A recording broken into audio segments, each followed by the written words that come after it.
no viene del mono, sino que viene del león, ¿no? Del león de Judá. ¿Sí? ¿Cuántos vienen del león de Judá? Dígame, ¿sí? Mire la persona que está cerca de usted, dígale, yo vengo del león de Judá. ¿Sí? Ahí está mi ADN, ¿sí? Mi ADN. Estamos hablando acerca, ¿verdad?, de los profetas. Y hablar de los profetas es ubicarnos en un espacio geográfico, en un tiempo histórico, ¿sí?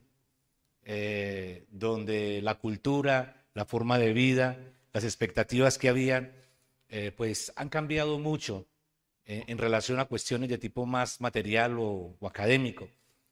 En relación a la palabra de Dios, como la palabra de Dios es una y permanece para siempre, ¿verdad? Dios es el mismo de ayer, de hoy y de siempre. ¿Cuántos dicen amén? Este es el Dios en el que yo creo. ¿Sí? Y ese es el que me da fuerza, estabilidad para continuar avanzando nuestro proyecto que Dios ha colocado en nuestras vidas. En esta mañana vamos a ubicarnos un poco. Es imposible, o sea, sé que ya algunas personas inclusive han hecho preguntas o se cuestionan, o algunos ni me han cuestionado, sino que de pronto por allá otras terceras personas hablan sobre su preocupación. Y déjenme decirle que nosotros como iglesia tenemos que ser una iglesia muy concreta en cuanto al mensaje de Cristo Jesús, el mensaje de Dios y su articulación con nuestro contexto. No estamos en otro planeta, estamos en el planeta Tierra. El Señor, cuando subió al cielo, no se llevó su iglesia, dejó su iglesia y le dijo, ustedes van a estar acá, tienen una misión y muy pronto vuelvo por ustedes. Y mientras estén acá, sean sal, sean luz, ministren en esta tierra. Entonces, no se puede separar iglesia, que separa todo lo que tiene que ver con la vida de la iglesia, con lo que está pasando en nuestro contexto, es una iglesia que está totalmente fuera del contexto bíblico. Totalmente fuera del contexto bíblico. Una iglesia donde solamente quiere llevar a la persona del yo hacia arriba, sin ver el que está ahí al frente suyo, es una iglesia que tiene problemas. Una iglesia incluso, porque hay muchas de ellas, que no solamente, ¿verdad?, quieren llevar al yo hacia Dios. Estoy mencionando que no es lo correcto, ¿sí? ¿Por qué? Porque Dios nos menciona que estamos en este mundo y que podemos verle a Él, pero podemos y debemos ver al que está al frente de nosotros. O sea, lo que está pasando en nuestro contexto. Y hay muchas iglesias que llevan el yo hacia el yo. Es la fuerza positiva. Usted puede. Usted nació para ser feliz. Usted nació para ser exitoso. Usted nació para no tener problemas. Usted nació para ser próspero. Usted nació y nos llenan de tanto narrativa de positivismo que no necesitamos ni a Dios, ni nosotros no necesitamos, porque el positivismo es más que suficiente. No, la iglesia debe centrarse en su vida espiritual, en su contexto, y poder saber qué es lo que Dios nos está hablando a través de su palabra a lo que está pasando en la actualidad. Y por esto es necesario ubicarnos en algunos contextos para ir, ¿verdad?, a lo que la palabra del Señor habla a nuestros corazones. El primer contexto es el contexto de Colombia y su iglesia. O sea, olvidarnos de lo que pasa en la iglesia cristiana en Colombia y olvidarnos de lo que está haciendo la iglesia cristiana en Colombia para nuestra nación es necesario entenderlo para poder entender la palabra de Dios. Si uno no sabe qué está pasando con la iglesia en Colombia, entonces simplemente leerá los textos sagrados como se leen los mitos griegos y estaremos simplemente día tras día leyendo y entreteniéndonos, mas no obedeciendo la palabra de Dios.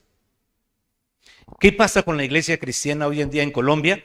Y la iglesia cristiana, y hablamos directamente de la evangélica, la iglesia evangélica, una iglesia en Colombia, no voy a referirme a la de Ecuador, a la de Panamá, a la de Argentina, no, voy a referirme a la de Colombia. Una iglesia en Colombia cristiana que dice tener el mismo espíritu, el mismo bautismo, el mismo Señor, pero es una iglesia totalmente desarticulada. Y a usted y a mí, nosotros que queremos agradar a Dios sobre todas las cosas, tenemos que pedirle al Señor siempre que nos ayude a entender que somos una sola iglesia. Estamos hablando de Colombia, podríamos hablar del mundo, pero me refiero a Colombia. Somos una iglesia en Cristo Jesús. Entonces, en primera instancia, tenemos que pedirle al Señor, Señor, ¿cómo es posible que una iglesia que dice que tú eres el centro de ella es una iglesia tan desarticulada en denominaciones, en iglesias, en proyectos, en propósitos? Y muchos pueden decir, es que esa es la voluntad del Señor. No vamos a entrar en ese campo, pero sí es algo que se teje en la palabra de Dios de que somos una sola iglesia y no 20, 30, 40 o 50. Esa desarticulación se convierte en un problema no solamente para la iglesia misma, para cumplir su misión, sino también para la misión que tenemos para nuestro país. Segundo, tenemos una iglesia que ha endurecido su corazón. Tenemos una iglesia en Colombia que ha endurecido su corazón. Y día tras día el Espíritu Santo ministra en mi vida y me dice, ¿por qué nosotros como iglesia no hacemos una acción mucho más fuerte externamente, donde el nombre de Dios siga siendo glorificado? ¿Por qué nosotros como iglesia estamos buscando siempre hacerlo más fácil, con el tiempo que nos sobra, con los recursos que nos sobra si no somos muy ávaros, con la disposición de nuestros talentos y nuestras capacidades? Es una vergüenza poder ver cuando empiezan los movimientos políticos porque necesitan su presidente, porque necesitan su alcalde, su gobernador. O sea, cómo se movilizan de una manera impresionante. Sí, esos días hasta nosotros quedamos como cansados de tanta política, ¿sí? Entonces la pregunta es, ¿y qué pasa con la iglesia cristiana? El tiempo de la caverna, donde los cristianos se escondían porque cristiano que la ley cogía en su momento, el ejército romano, pues era preso, llevado a los circos romanos, era pena de muerte. Ser cristiano en el siglo I significaba ser sentenciado directamente, pena de muerte por el Estado romano. Eso se acabó en el siglo I. Y todavía ahora la iglesia cristiana en Colombia es una iglesia que nos encerramos en las cuatro paredes. Y no estoy diciendo porque ya como lo mencionó el profeta anteriormente, ¿sí? El profeta Joel, o sea, no es que no sea necesario congregarnos, es importante congregarnos, porque ese es otro de los factores de la iglesia en la actualidad, que es una iglesia que no quiere congregarse. Quizás el domingo, porque el domingo tenemos la disposición, pero hacer un esfuerzo entre semana, y el evangelio no es de domingos, el evangelio es de 7 días a la semana, 12 meses al año. Entonces la iglesia cristiana no solamente está desarticulada en Colombia, sino que es una iglesia que está adormecida y no quiere cumplir con su función, el llamado que Dios le ha entregado de ser de impacto a la comunidad que está en su entorno. Y tercero, la iglesia cristiana en Colombia es una iglesia que no ha entendido la articulación, la importancia de la política, el cómo se teje y se construye política desde el cristianismo. Porque cuando hablamos de política de una vez hay un ruido incómodo. ¿Qué significa política? La polis se refiere, son palabras griegas y tiene que ver con el orden en la ciudad. Díganme ustedes, ¿es un pecado que la iglesia pueda aportar de una manera significativa para que haya orden en la ciudad? Política, no estamos refiriéndonos a la política sinónimo como una cantidad de personas que están haciendo todo lo contrario al orden de la ciudad, destruyen la ciudad. La iglesia cristiana en Colombia está al margen de la política, solamente cuando hay intereses personales de uno u otro líder, se levanta el movimiento y decimos, aquí estamos y nos representan, ¿verdad? Hasta utilizan el león para decir, ese es el león que viene.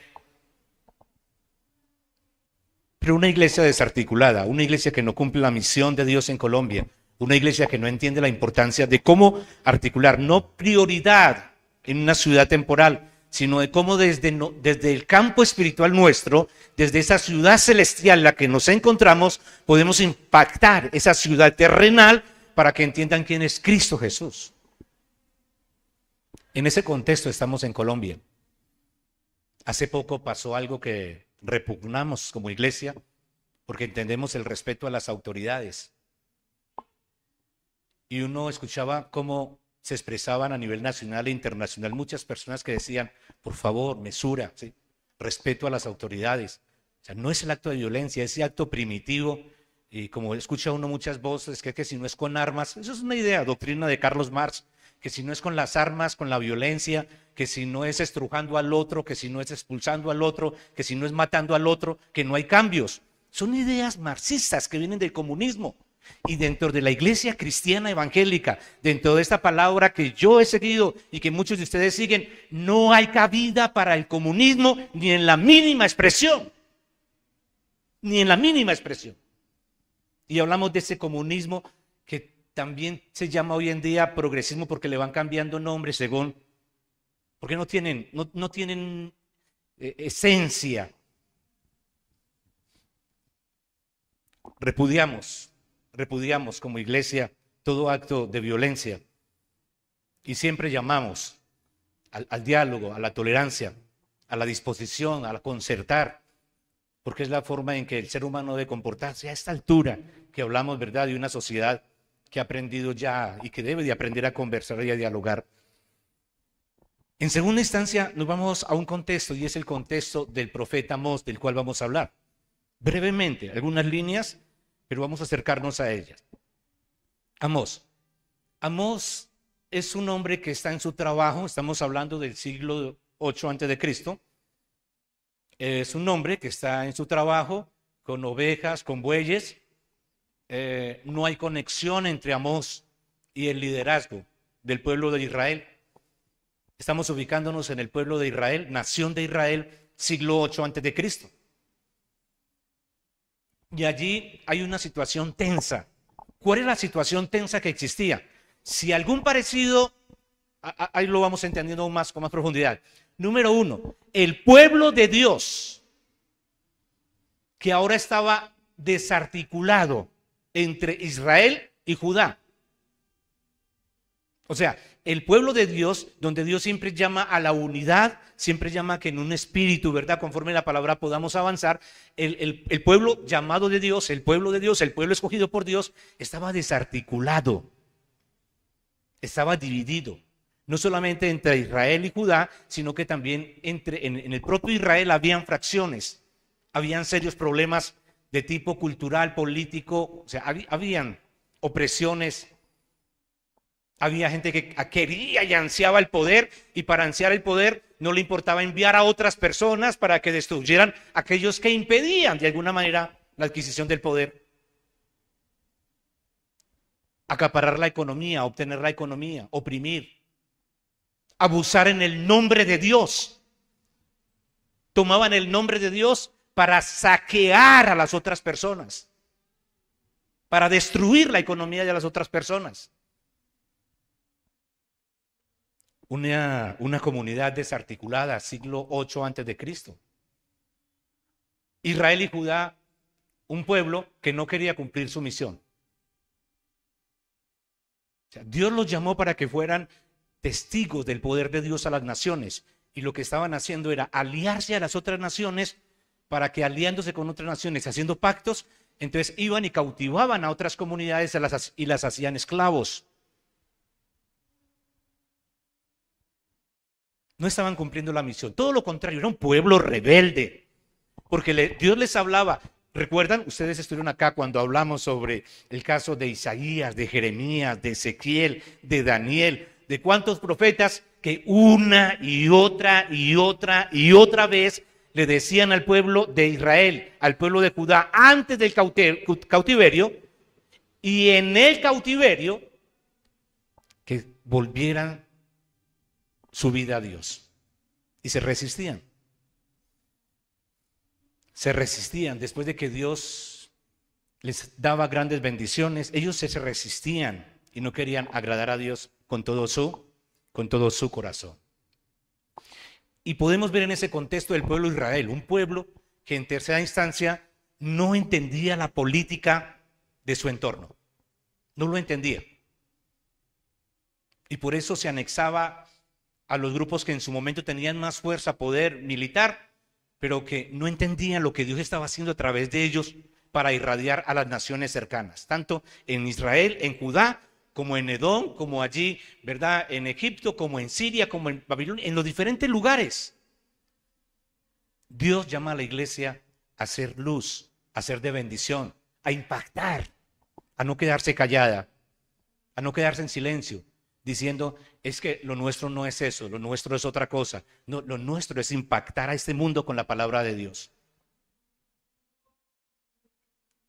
Ese tercer aspecto que pasa en Israel y Judá en los tiempos de Amós, es una nación que no entiende la articulación entre lo que Dios les está diciendo y lo que ellos están haciendo a nivel político, porque se alían con Egipto, porque se alían con Edom, porque se están aliando con Babilonia, porque están de una u otra manera lejos del propósito de Dios, porque están siguiendo sus caminos y no los caminos de ¿quién? Y no los caminos de Dios. Dice allí la palabra del Señor en los primeros versos, nos habla capítulo 1, la palabra Amós capítulo 1, las palabras de Amós, que fue uno de los pastores de Tecoa, que profetizó acerca de Israel en tiempos de Usías, rey de Judá, y en días de Jeroboam, hijo de Joás, rey de Israel, 2 años antes del terremoto. Se profetizó un terremoto incluso Amós, y se cumple más adelante. Amós significa el que lleva la carga. El que lleva la carga significa el término Amós, el nombre Amós. Ahora, Amós, vuelvo a mencionar, no está dentro de la línea de los profetas. Simplemente es un sujeto piadoso, temeroso de Dios, preocupado por lo que está pasando en su pueblo. Ya mencionamos, ¿qué pasa en su pueblo? Desarticulado, no hay unidad. 2, no está cumpliendo la misión de Dios en su entorno. Y 3, es un pueblo que no entiende la articulación de la política en relación hacia los valores espirituales, cómo impactar a un mundo. O sea, no encuentran el camino. Encuentran el camino sí para decirte Dios te ama y hablarle de un mensaje, hacerlo prosélito, pero cuando se trata de el mensaje de Dios y articularlo con lo que está pasando a nivel mundial, se pierden. Buscando favores, buscando privilegios, buscando prestigios, buscando economía. O sea, se pierden con el mensaje central de Cristo Jesús. Allí en el capítulo número 3, verso 4 y 8, nos dice la palabra de Dios. Voy a estar observando algunos versos. Vamos a leerlos. Capítulo 3, verso 4 al 8. ¿Qué dice allí la palabra del Señor? ¿Rugirá el león en la selva sin haber presa? ¿Dará el leoncillo su rugido desde su guarida si no apresare? ¿Caerá el ave en lazo sobre la tierra sin haber cazador?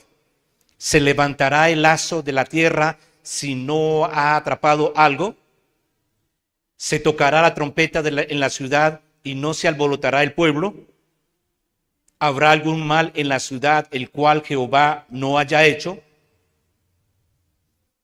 Porque no hará nada Jehová el Señor sin que revele su secreto a sus siervos los profetas. Otra vez, por favor, despacio. Porque no hará nada Jehová el Señor sin que revele su secreto a sus siervos los profetas. Verso 8. Si el león ruge, ¿quién no temerá? Si habla Jehová el Señor, ¿quién no profetizará?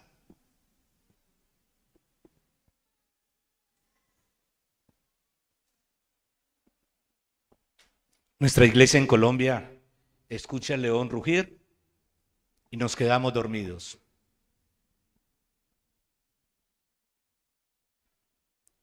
Bien, otra vez el verso número 7. Lo que el Señor va a hacer, Él lo va a declarar. Lo que Dios le está diciendo a usted y le ha dicho durante varios años, lo que le ha repetido constantemente. Déjeme decirte, eso viene palabra del Señor, porque el Señor te dice qué va a pasar con tu vida y qué es lo que espera con tu vida, qué es lo que espera con nuestras vidas. Y partiendo de esta ordenanza fundamental que nos muestra espiritualmente el libro de Amós, o sea, Dios nos va a decir y nos va a insistir constantemente lo que debemos de hacer para agradarle. Y aquí va a haber algo muy fundamental, entendiendo bien que Amós no está dentro de los profetas. ¿Por qué no está dentro de los profetas? Porque en ese momento los profetas pasaban por 3 situaciones tensas. ¿Recuerdan por cuáles tensiones pasaba? Número 1, los profetas estaban desarticulados. No había unidad entre ellos. La única unidad que tenían era simplemente la de profetizar lo contrario a lo que la palabra de Dios ministraba para el pueblo. Segundo, los profetas no estaban cumpliendo con su misión. Y tercero, los profetas ni siquiera estaban entendiendo lo que implicaba que Dios los había colocado como un centro, como el fundamento político, no solamente de una nación, sino del mundo. Del mundo. Oh, Señor, nos cuesta entender muchas veces, porque el Señor nos habla y nos habla y nos habla, pero si yo no presto atención, la Biblia lo dice, Jeremías lo dijo puntualmente y Ezequiel, cuando dice, cuando atendí, el Espíritu de Dios vino a mi vida y entonces entendí.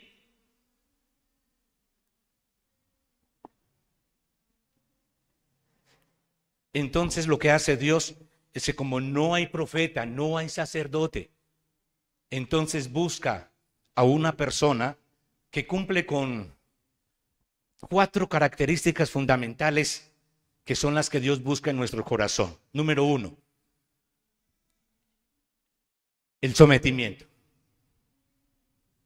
Sometimiento.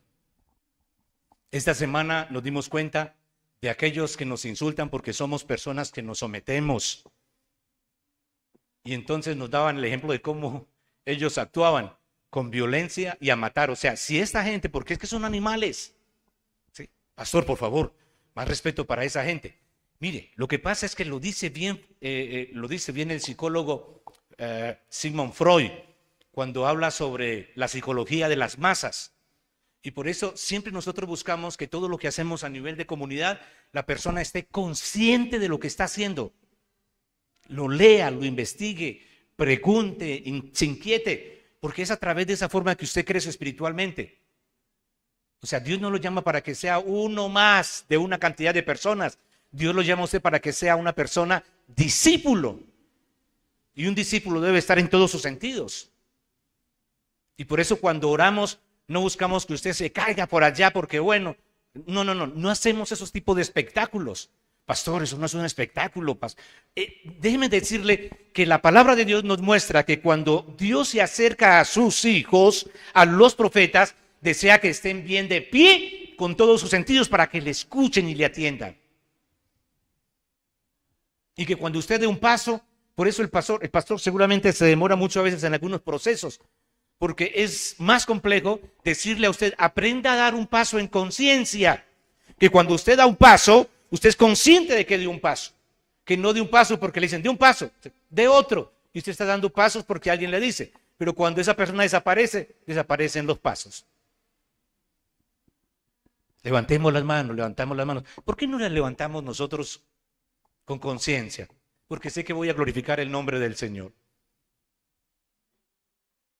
O sea, formar conciencia no es nada fácil. Que el sujeto sepa bien que lo que está haciendo lo hace porque sabe que es de bendición para su vida, su familia y para la sociedad. Entonces, en cuestiones políticas o religiosas, a veces la gente corre hacia un lado porque se pierde la visión de lo que el Señor está haciendo con su vida y con la iglesia. Y entonces se van detrás de otras formas de percibir la vida espiritual. Estos días nos enseñaron totalmente lo que no es sometimiento. Y el no sometimiento trae violencia, trae crisis, desestabilidad, y aquellas personas que son directamente instrumentos de Satanás van a hacer lo que ellos quieren, porque precisamente muchos sujetos no saben qué están haciendo con ellos. Sometimiento. Yo lo llamo sometimiento autónomo. ¿Sí? Sometimiento autónomo. Le cuesta a la gente que no es creyente entenderlo. ¿Sí? Y sometimiento autónomo es que yo me someto voluntariamente. Ejemplo, cuando usted contrae matrimonio. ¿Sí? Cuando uno contrae matrimonio es un sometimiento autónomo. O sea, yo me someto voluntariamente. ¿Sí? Eso también lo hablan algunos autores. Hay uno de nuestros hermanos cristianos, pensadores, escritores impresionantes, llamado Peirce, y él hablaba acerca, ¿verdad?, sobre la importancia del sujeto entrar en convenios y en contratos. Hay otro que se llama Jacob Rousseau, que también habla sobre la importancia del contrato. Me someto voluntariamente porque sé que hay algo que es bueno para todos. ¿Sí? Sometimiento voluntario. Ante Dios, yo me he rendido a los pies de Cristo Jesús, no por tradición. No es que papá y mamá fueron, no. No, es más, Dios le dijo a mi padre y a mi madre, no lo vayan a obligar a bautizarse hasta que él no sea consciente. ¿Se da cuenta la diferencia a otras religiones? ¿Sí? No, pues es que si está pequeño y se muere, se va a condenar porque no está bautizado. Y el Señor dice, no, cuando sea consciente, que tome la decisión de si seguirme o no seguirme. Y por eso cuando usted fue al bautismo cristianamente, evangélicamente, o sea, no llevamos los niños, aunque hay algunas religiones por ahí o denominaciones, allá ellos, pero a la luz de la Biblia buscamos que nuestros niños crezcan, sean conscientes de lo que les ofrece el Señor y tomen decisión. Tomen decisión. Sometimiento voluntario. Si usted se ha presentado ante Cristo Jesús, es un sometimiento ¿qué? Voluntario. Nos sometemos a la persona de Cristo Jesús. ¿Quién más puede orientar nuestras vidas? Como decía cierto discípulo, ¿a quién más vamos si solamente tú tienes palabra de vida? ¿Cuántos dicen amén? Así es que cuando uno encuentra como una construcción, ¿verdad?, de lo que el profeta Amós está haciendo, 4 elementos fundamentales para ir luego, ¿verdad?, a una síntesis acá de este texto. Es, número 1, mencionamos, es sometimiento. Número 2, obediencia. Número 2, obediencia. Amós era un hombre obediente. 3, Amós era un hombre leal. Lealtad. Y número 4, aquí tenemos a un hombre que es enseñable. Un hombre enseñable. O sea, es muy importante esto en las prácticas de relaciones cuando estamos instruyendo a otra persona. Aprende el camino, si tienes preguntas, inquietudes, hazlas, pero no busques alterar el camino. Cuando alteras el camino, así sea 1 milímetro, estás en problemas.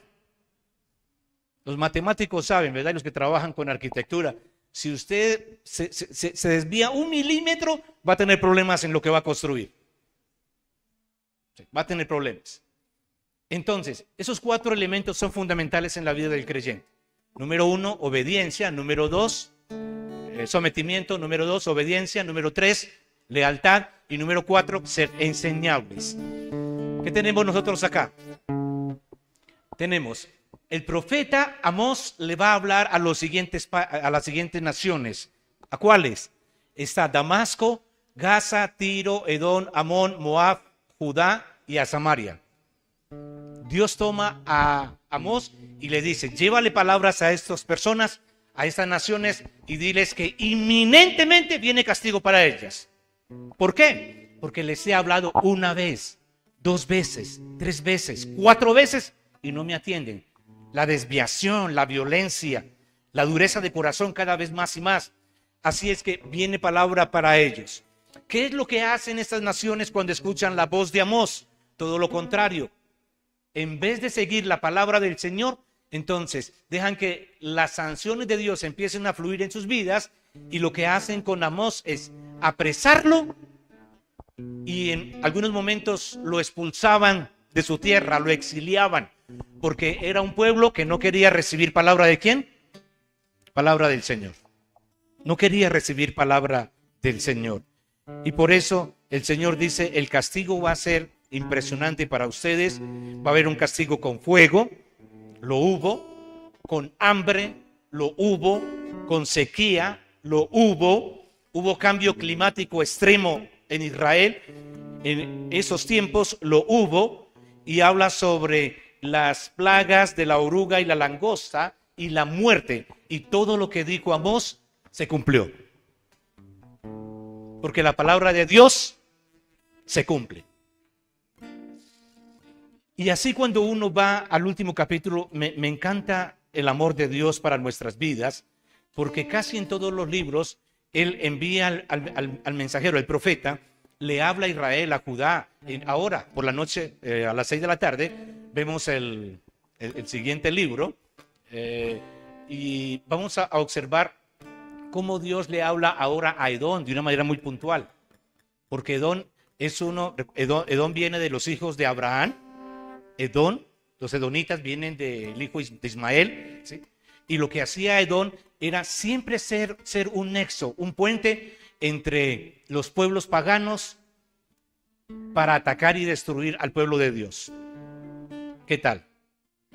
O sea, Edom, un pueblo que era pueblo de Dios a través de Abraham, viene a través del linaje de Ismael. O sea, es importante entender lo que va pasando, ¿verdad?, en ese proceso.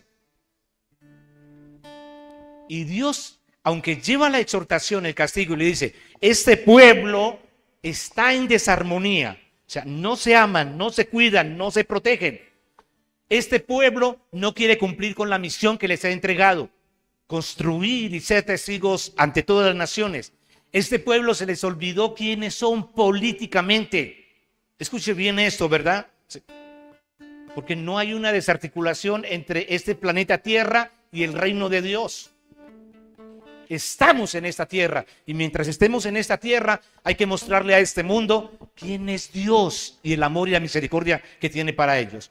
Y eso lo expresa allí el libro de Amós en el capítulo 9, para terminar. Por eso les digo que me parece fabuloso, porque cada vez que termina de hablar un profeta, Dios dice, ustedes van a ser castigados, van a ser destruidos, pero hay esperanza. Hay esperanza. Algunos de sus hijos van a levantarse con poder y autoridad. Algunos de sus nietos van a entender quién soy y a ellos los traeré a mí.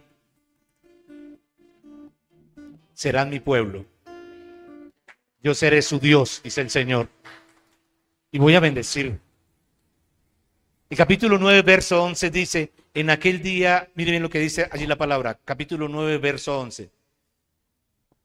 En aquel día yo levantaré el tabernáculo caído de David y cerraré sus portillos y levantaré sus ruinas. Y levantaré sus ruinas. Porque vivieron desarticulados como iglesia en Colombia. Nadie se preocupaba por el otro, nadie oraba por el otro, nadie aconsejaba al otro, nadie animaba al otro, nadie buscaba el bien del otro. Cada uno por su camino, cada iglesia por su camino, cada denominación por su camino. Y si ni ellas mismas se importan, ¿qué les va a importar el reino de Dios? Porque ellas no llevaron mi palabra, se encerraron, sus grandes programas de televisión, su éxito, sus estadísticas que iluminaban como estrellas en el cielo. Pero ¿de qué sirvió si no construyeron reino?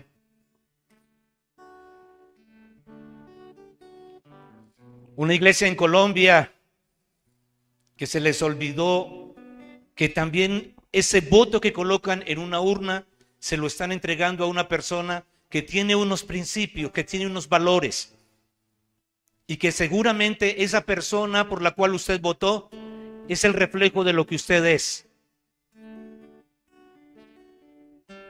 En gran manera es el reflejo de lo que somos. Que hay compatibilidad con algunos valores, con algunas normas. Y digámosle al Señor, Señor, ayúdanos a entender el privilegio en el que estamos antes de que perdamos tantas oportunidades y bendiciones que tenemos. Que cuando el león ruja, el pueblo se levante.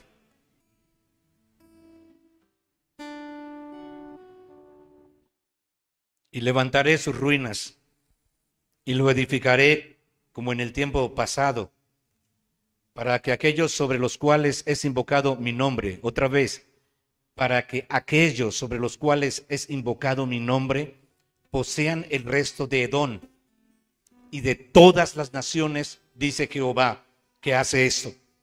Escuche bien esto, por favor. Está hablando de tierra, está hablando de pueblos, está hablando de naciones, acá, en este tiempo. Y le dice a Israel a través de este profeta, lo que hay a su alrededor, ustedes van a entender cómo voy a actuar, porque hay vidas que se levantan con un corazón contrito y humillado. Y todas las naciones, dice Jehová, verso 13.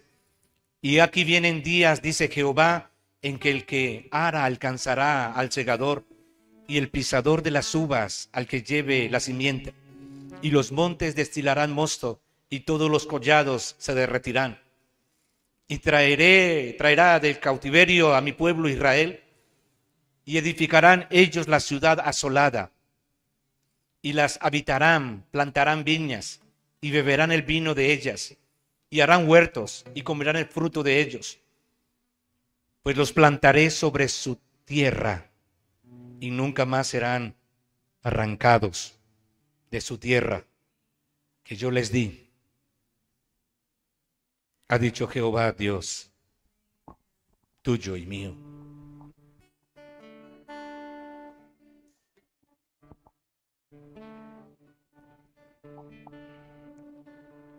Yo les invito para que inclinen su rostro y oremos al Señor. Hay algo muy puntual en las Sagradas Escrituras, donde el Señor insta a que le busquemos, que le glorifiquemos a Él, que le exaltemos. Y es esa palabra que Amós le entregaba una y otra vez al pueblo. El capítulo 5 está marcado del llamado de Dios, llamado al arrepentimiento. En el capítulo 5, siga orando allí, por favor, y escuche lo que el Señor le dice. En el capítulo 5, verso 4, Dios le está diciendo a Israel y ahora nos lo dice a nosotros. Pero así dice Jehová a la casa de Israel, ahora la iglesia con fraternidad, buscadme y viviréis.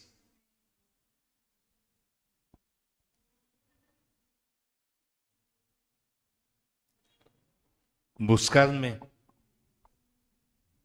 y viviréis. Verso 6. Buscad a Jehová y vivid, no sea que acometa como fuego a la casa de José y la consuma sin haber en Betel quien la apague. Verso 8. Buscad al que hace las Pleiades y el Orión y vuelve las tinieblas en la mañana y hace oscurecer el día como noche, al que llama las aguas del mar y las derrama sobre la faz de la tierra. Jehová es su nombre. Verso 14. Buscad lo bueno y no lo malo, para que viváis, porque así Jehová Dios de los ejércitos estará con vosotros, como decís. Aborreced el mal y amad el bien, y estableced la justicia en juicio. Quizá Jehová Dios de los ejércitos tendrá piedad del remanente. Capítulo 7, verso 10 y 17. Entonces el sacerdote Amós de Betel envió a decir a Jeroboam, rey de Israel: Amós se ha levantado contra ti en medio de la casa de Israel, la tierra no puede sufrir todas sus palabras. Porque así ha dicho Amós: Jeroboam morirá a espada e Israel será llevado a tierra en cautiverio. Y Amasías dijo a Amós: vidente, vete. En otras palabras, no te aguanto más. Me estás hablando lo que me incomoda y yo quiero que me hablen lo que me gusta, lo que me agrada. Porque así hay vidas hoy en día. Están buscando la palabra que les agrada y no esa palabra de exhortación y reprensión que Dios tiene para su vida. Que Dios siga ministrando en la iglesia, en cada una de nuestras vidas. Que Dios ministre en cada miembro de la iglesia con fraternidad, para que en nuestras oraciones, en nuestra devoción hacia Dios, en nuestro respeto hacia Dios, siempre nuestro respeto hacia el prójimo. Para que siempre deseemos lo mejor para nuestros hermanos, que las bendiciones de Dios fluyan y fluyan sobre sus vidas y familias. Que la iglesia sea una en Cristo Jesús. Oremos al Señor. Oremos al Señor por las iglesias de la confraternidad. Muy complejo, muy difícil que las iglesias de las denominaciones sean iglesias articuladas. Oremos al Señor para que este mensaje llegue también a sus vidas y podamos entender que Dios nos llama a que trabajemos esforzándonos en un solo espíritu, agradando a Dios sobre todas las cosas. Oremos al Señor por las iglesias en Colombia. Digámosle, Señor, que llegue el momento donde la iglesia en Colombia deje de estar desarticulada y que podamos ver la iglesia, Señor amado, en un bloque. Y envía personas, Señor, que no estén buscando el primer lugar, que es lo que asfixia, Señor amado, tu reino. Personas, Señor Jesús, que están buscando intereses económicos, que están buscando intereses, Señor amado, de poder, de control. Eso, Señor amado, no es aceptable dentro de tu reino. Y por eso la iglesia permanece desarticulada en Colombia. Por eso no cumple tu misión. Por eso no entiende, Señor amado, en el espacio político en el que nos encuentras. Oremos al Señor por Colombia, por nuestra nación. Oremos al Señor. Digámosle: Señor, tú hablas una y otra y otra y otra vez. Me has hablado a mí. Has hablado a mi familia, a mi iglesia. Señor, habla a esta nación, a este pueblo. Obra, oh Dios de los cielos y de la tierra. Oremos al Señor para que el Señor sea obrando en los gobernantes. Oremos al Señor. Oremos al Dios Todopoderoso para que sea glorificándose en cada persona que Él coloca en medio de cada espacio en Colombia.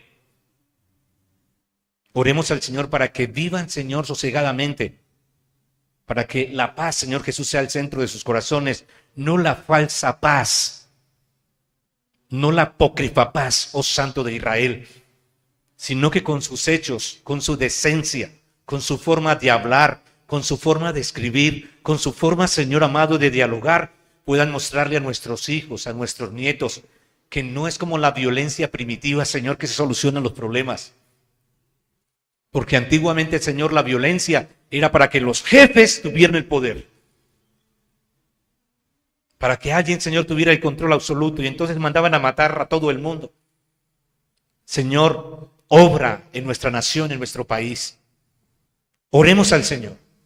Oremos al Señor para que sea ministrando en su iglesia en Colombia y podamos construir reino de Dios que se sienta afuera. Que los que no conocen de Cristo Jesús sientan que algo está pasando.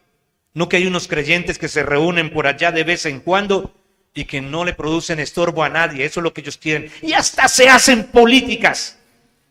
Hasta se hacen políticas para que no incomoden. Pero el Señor nos dice que nos levantemos en poder y autoridad y llevemos esta palabra a tiempo y fuera de tiempo. Oremos al Señor. Y yo le invito a usted para que se coloque en pie allí donde está y dispuesto para entonar estas canciones, porque en conclusión el Señor está demandando a su iglesia, le está demandando de una manera muy puntual, que se levante de una manera especial, que se arrepienta si ha de arrepentirse, que escuche si ha de escuchar, que atienda si ha de atender, y que así siempre busque los lazos de unidad, cuidando a su familiar, cuidando a los que están cerca de usted, cuidando a su iglesia, cuidando a la iglesia en Colombia, construyendo el reino de Dios y entendiendo bien que Dios nos ha colocado también en esta tierra para que seamos de bendición a aquellas personas que desean gobernar, para que gobiernen a la luz, así sea la palabra de Dios, en las cosas mínimas, pero que expresen el respeto y el amor por su prójimo y los que están en su contorno. De justicia eternamente habrá un rey. Él volverá para gobernar las naciones en amor. Aleluya. La tierra se estremezca ante la majestad de Jesús. Que ruja león, Sí, Señor Jesús. que la tierra se estremezca Padre celestial. ante la majestad de Jesús. Ministra, Señor amado.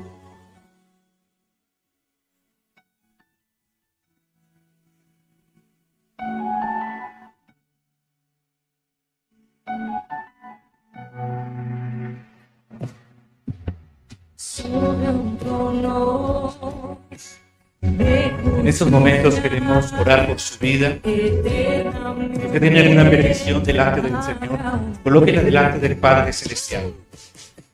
El Señor sabe, conoce, el Señor quiere ministrar, quiere obrar. Oremos al Señor.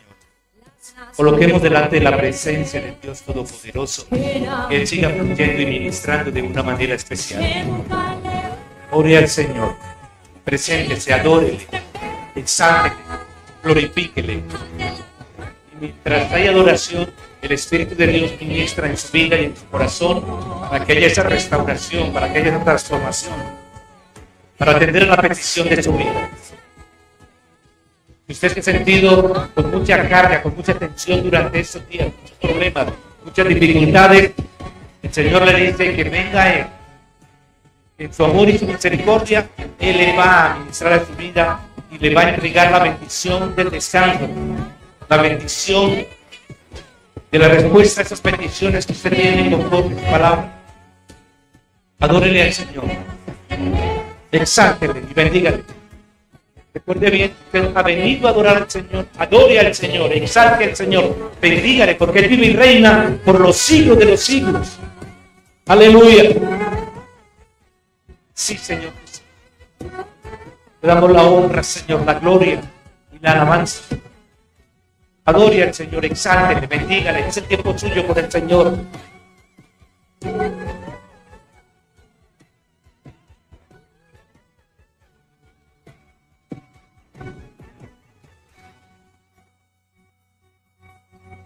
Descendiente de David, Gloria al Señor. el hombre más notable, él ama la justicia y odia la iniquidad. Aleluya.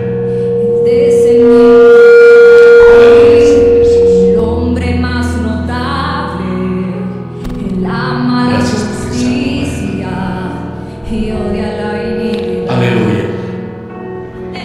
Yo le invito para que allí donde está, elevemos oración al Señor. Para de cuatro sonido. Yo le invito para que en estos minutos, usted allí donde está, vamos a presentarnos delante del Señor. Con el permiso con la persona que está cerca de usted, yo le invito para que le tome de la mano, o si puede colocar su mano sobre el hombro de la persona que está ahí cerca de usted. Sí, Señor. Y vamos a orar al Señor por la iglesia. Si usted está en una hilera y quiere acercarse a la otra, acérquese a las otras dos personas que están en las otras. Pero vamos a acercarnos y vamos a pedirle al Señor que sea bendiciendo nuestras vidas. Digámosle al Señor: amado Padre Celestial, te damos gracias por la vida, Señor Jesús, de nuestros hermanos. Gracias, Señor. Ministra, Señor, ore al Señor por la persona que está cerca de usted y bendígale. Dígale: Señor, yo quiero muchas bendiciones para su vida. Yo quiero, siempre oro al Señor: Señor, bendice a todos nuestros hermanos. Y me gozo cuando ustedes dicen: hay bendición, que el Señor siga ministrando. Y el Señor sigue obrando. Y cuando hay algo de crisis, de tensiones, nos unimos con ustedes y le decimos al Señor: Señor, ministra y obra. Y nos unimos al sentimiento que ustedes tienen y oramos al Señor para que el Señor obre. Y hemos visto al Señor obrar. Amén. Hemos visto el poder de Dios glorificado.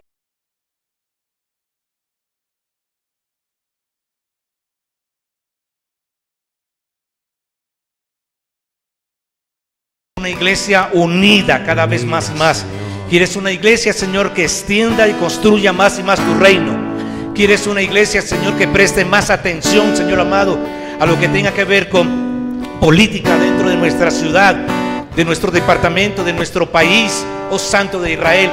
Y oramos, Señor, para que seas dándonos sabiduría y podamos actuar siempre conforme a tu palabra, para que el mundo, Señor, entienda, Señor, que el mundo, Señor, tiene un rey, y ese rey es Cristo Jesús, es el Rey de Reyes, es el Señor de Señores. Oramos, Señor, y bendecimos nuestros hijos, bendecimos nuestros nietos, bendecimos, Señor amado, nuestras próximas generaciones. Y oramos, Señor, para que ellos aún se levanten en más poder y autoridad, Señor amado, y las bendiciones fluyan y corran sobre sus vidas. Y ellos, Señor Jesús, no se adormezcan como muchos de nuestros hijos allá en Alemania, o allá en Estados Unidos, o allá en Suecia, allá, Señor Jesús, en España, allá, Señor Jesucristo, en Inglaterra. Señor, que esa visión y ese modelo que se ha dado en cientos y cientos de generaciones, que en vez de levantarse en poder y autoridad, Señor amado, se adormecen, que no pase con nuestros hijos, que nuestros hijos se levanten en autoridad, en el nombre de Jesús de Nazaret. Aleluya. Así en unidad, digámosle al Señor que nos visite.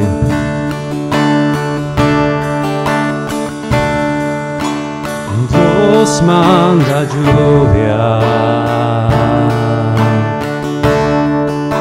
derrama de tu espíritu, envía hoy tu fuego, sana mis heridas, restáurame, Señor. Oh, Dios manda lluvia, derrama de tu espíritu, envía hoy tu fuego, sana mis heridas, restáurame, Señor. Oh, manda la lluvia, Señor, manda la lluvia, el rocío de tu amor, llenando las vidas de tu pueblo hoy, Señor. Manda la lluvia, el rocío de tu amor, visita mi vida, cámbiame, sé. La iglesia dice: Dios manda lluvia, Dios manda lluvia, derrama tu espíritu. Oh sí, Señor, enciende hoy tu fuego.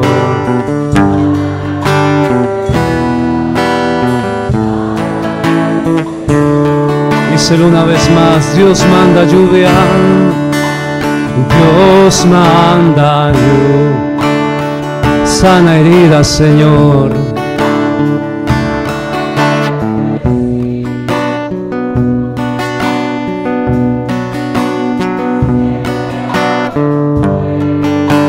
Sana,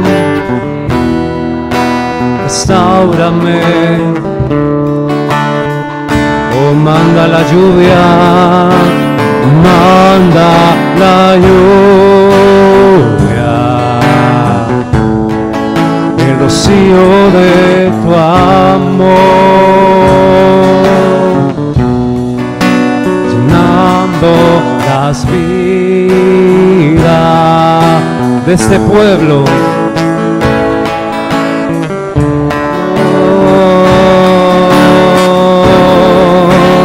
Manda la lluvia, el rocío de tu amor, visita mi vida, cámbiame, sé. Dice la iglesia: manda la lluvia, Señor, manda la lluvia, el rocío de tu amor, llenando las vidas de este pueblo, Señor, de tu pueblo, Señor.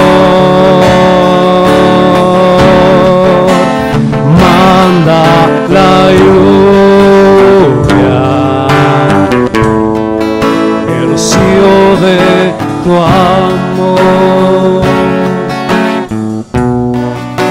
visita mi vida,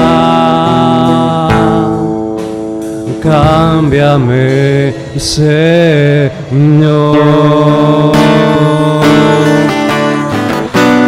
Oh sí, Señor, hoy hemos clamado, Señor.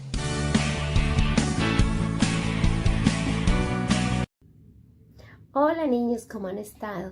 Hoy vamos a aprender sobre un evento emocionante en la Biblia y es el bautizo. Y para ayudarlos a entender, vamos a contar la historia de Felipe y el etíope. En la Biblia, en el libro de los Hechos de los Apóstoles, hay una historia sobre un hombre llamado Felipe y un hombre de Etiopía. Felipe era un seguidor de Jesús que amaba compartir el amor de Dios con todos. Un día Felipe estaba caminando cuando vio a un hombre de Etiopía viajando en su carroza. Y este hombre estaba leyendo la Biblia, pero no entendía lo que estaba leyendo.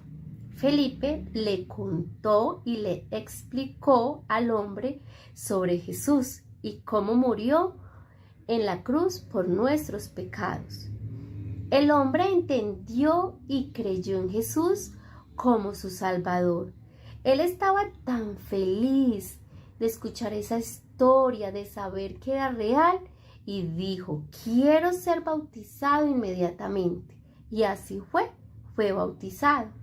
Niños, el bautizo es como un baño especial que muestra que creemos en Jesús y queremos vivir para Él. Así que niños, el bautizo es un momento muy especial en la vida de un seguidor de Jesús. Nos muestra que creemos en Él y queremos seguirlo.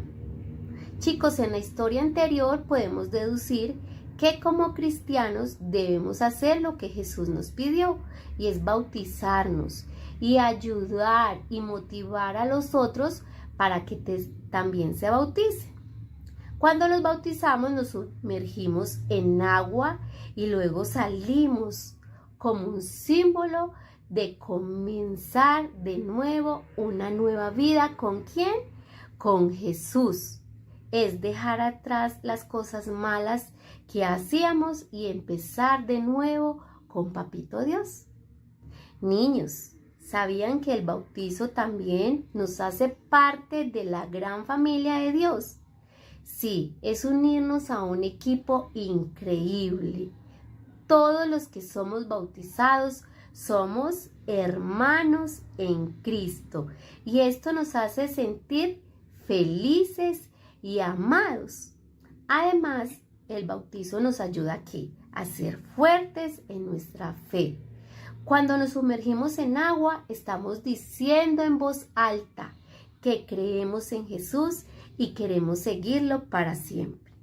Así que niños, el bautizo es un gran momento en donde Dios nos abraza con amor y nos dice que somos suyos para siempre. Ahora niños, ya saben la función de bautizar, y esto nos permite motivar a nuestros amigos, a nuestros conocidos, y contarles que es necesario bautizarnos. Esto hace también que ellos se motiven, y una forma importante es contarles nuestra historia, lo que ha hecho Jesús con nosotros. Le podemos decir cómo nos sentimos felices y seguros de que decidimos seguir a Jesús. También podemos estar con ellos mientras aprenden más sobre el bautizo. Si tienen preguntas, podemos ayudarles a buscar esas respuestas. ¿En dónde? En la Biblia. Y compartir esas historias que nosotros escuchamos en la palabra de Dios para ayudarlos a entender mejor. Niños, es muy importante que mostremos mucho amor a ellos y apoyarlos y ayudarlos a nuestros amigos que están pensando en ser bautizados. Ellos necesitan sentirse queridos y aceptados. Eso les da confianza para dar ese compromiso con Dios y recordar que el bautizo es una manera de decirle a Jesús que lo queremos mucho y que confiamos en Él. Así es, niños, qué bonito poder ayudar a los demás a acercarse a Papito Dios y hacer este paso tan importante que es el bautizo. Hacerlo nosotros y luego motivar a otros niños, a otras personas para que también lo hagan. Así es, ahora oremos juntos. Papito Dios, en el nombre de tu Hijo Jesús, te damos gracias por estas palabras, Señor, porque sabemos que el bautizo, Señor, con él tú lavas y nos ayudas a ser personas nuevas y a dejar el pecado atrás. Gracias, Señor, por esa enseñanza, Padre, de que tú nos dejas y también para compartir con los demás. Papito Dios, te damos toda la gloria, la honra y la alabanza. En el nombre de Jesús, amén y amén. Chao, niños.